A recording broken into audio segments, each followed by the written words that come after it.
Welcome to Notices. I'm your host, Joe Chap. Detroit Lions, Jacksonville Jaguars, joint practices, day 2. We're going to have a lot of observations that we got from DetroitLions.com, from Tim 20-Min and Mike O'Hare. So we'll get to that in a moment. Obviously, the big news of the day, injury news.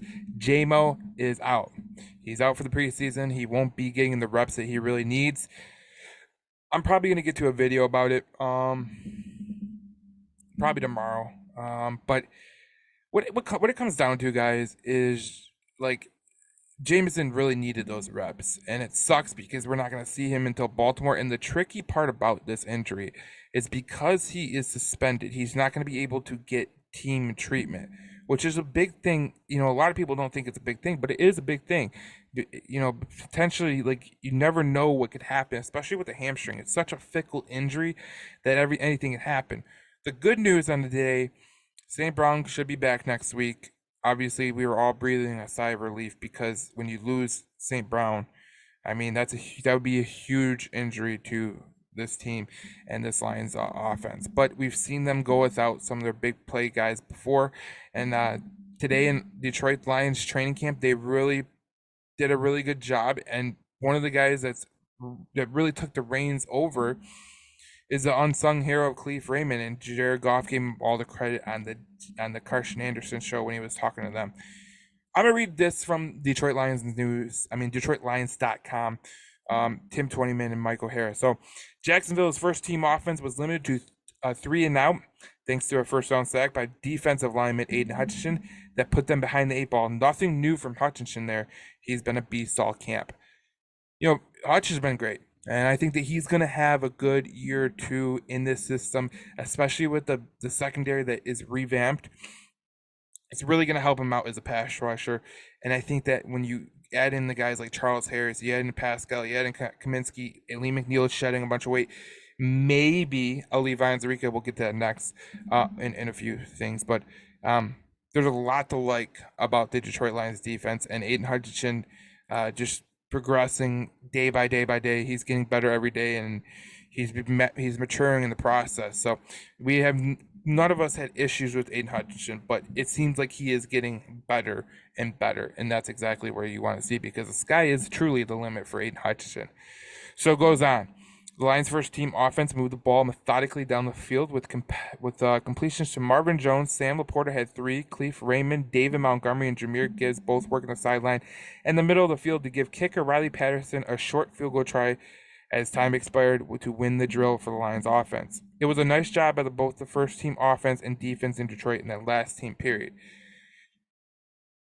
You like seeing the team work in unison. And this is why they do it, because the situational football, they get to dictate what terms come to it. And these joint practices, they really have replaced the preseason game in terms of these coaches getting a look at some of their players and their first string guys. And that's exactly why you're not hearing the starters. They will not be playing on Saturday afternoon, and neither will some of the rookies. So we'll get to that. So on the run, this is by Michael Harris, that head coach Dan Campbell talked about Montgomery's versatility, but his running ability should not be taken for granted. He showed that on one run Thursday when he cut up the middle and was going for a big game before the Jaguars could react. This is what I like about David Montgomery. He's coming to a team that actually can block and actually has a good offensive line. And I feel like he is really going to be the benefactor of this great offensive line that he has in front of him.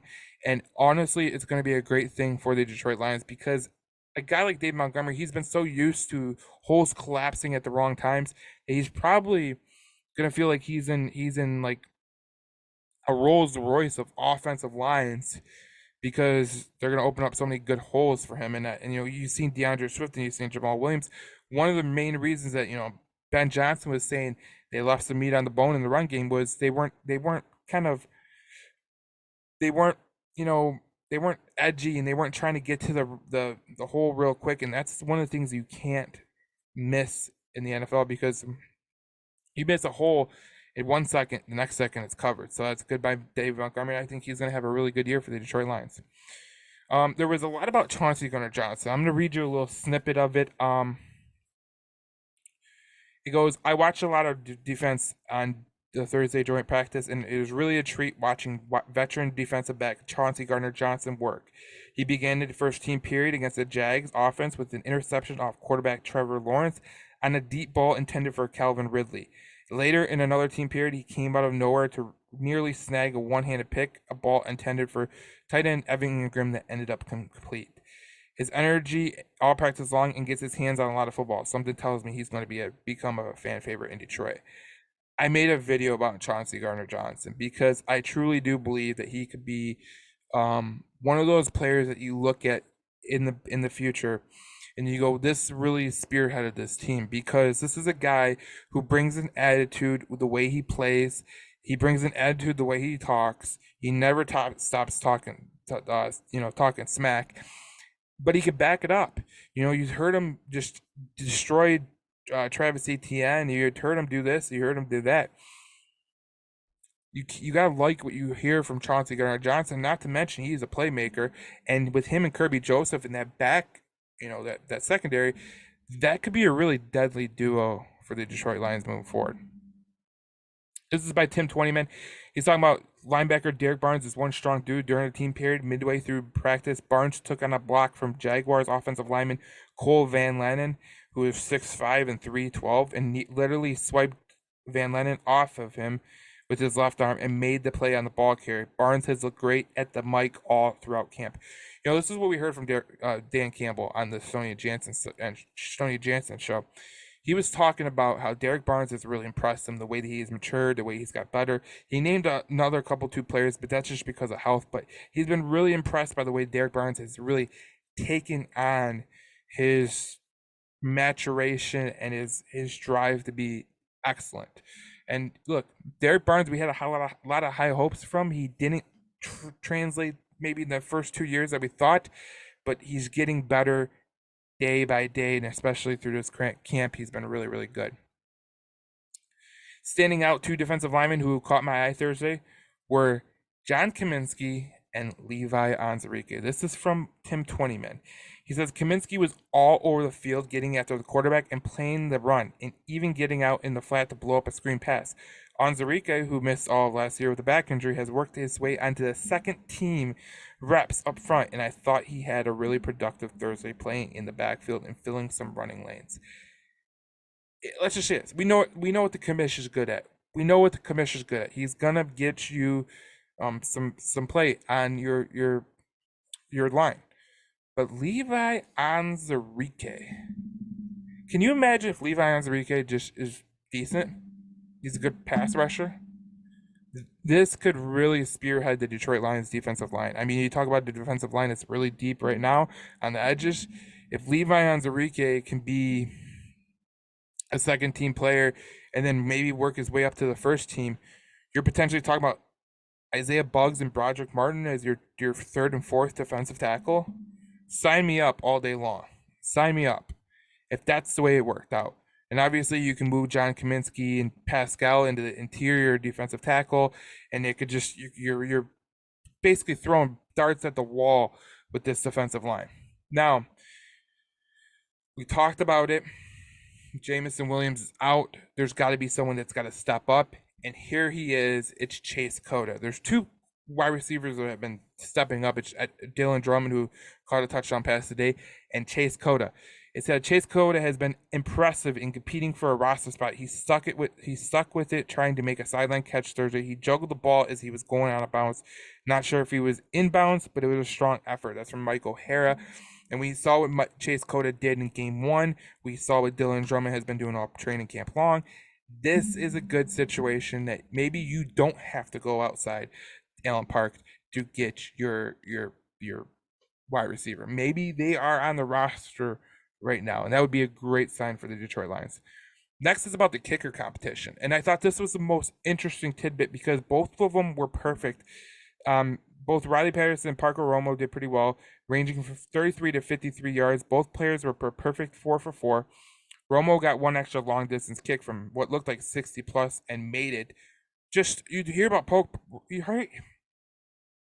you hear about Parker Romo and you hear that he has a giant leg, and that's 60 plus yard field goal, and he made it. Really makes me just like, man, this kid could be really good. Patterson also made a short field goal to cap off the situational period described above. Romo missed what looked like a 60-plus yarder to right on his attempt at a winning situational period for the second team offense. And look, you could tell that this is a very fluid kicking competition. And like, I feel like you can go either way with this. Like, really do. I mean, you hear all the reports daily about the kicking competition, and it's been back and forth, back and forth. It's a heavyweight battle right now. And unlike last year, hopefully the Detroit Lions do not make the wrong decision on the kicking battle. Filling in, obviously Teddy Bridgewater is getting more settled in practice. It's unclear if he's going to play in the Jacksonville Jaguars game, but that should be interesting. With Amon-Ra out, with Jameson Williams out, veteran wide receiver Josh Reynolds showed off his speed and a big play ability early in practice with a deep touchdown catch down the left sideline after he got past the Jaguars defense. Off quarterback Jared Goff threw a perfect ball, though. Those two have a really good connection. We've seen this before. Remember when Josh Reynolds came to the Detroit Lions, the offense kind of started to turn around and become a more fluid offense. And with Josh Reynolds and Jared Goff, they do have a really good connection. And it was really just, it's great to see that Jared Goff has that type of connection with a guy that might be asked to fill some role with Jameson Williams out, maybe. Uh, Tim 20man made a Jags observation. He says if the last 2 days are any indication, Ridley is going to be a terrific addition to the Jaguars offense in 23-23. I thought he was the most dangerous weapon they have had after watching the offense the first 2 days. It's going to be interesting. These two teams mirror each other. They're both on the rise. You can tell that they have good talent. There's very high-end talent on both the Detroit Lions and the Jacksonville Jaguars, and we're going to see exactly what's going to happen Saturday. Obviously, we know the starters are not going to play.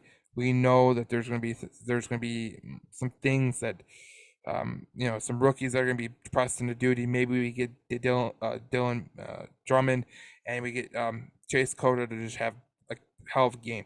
It's going to be interesting to see what happens on Saturday, but this is the end of the joint practices for the Detroit Lions. I do not believe they have one with Carolina, but these were the last joint practices. It's sad, but we are getting closer to the NFL season. So if you're new to the channel, subscribe below, and we'll keep you entertained throughout the Lions season, and we'll give you daily Lions content on Between the Whistles Detroit.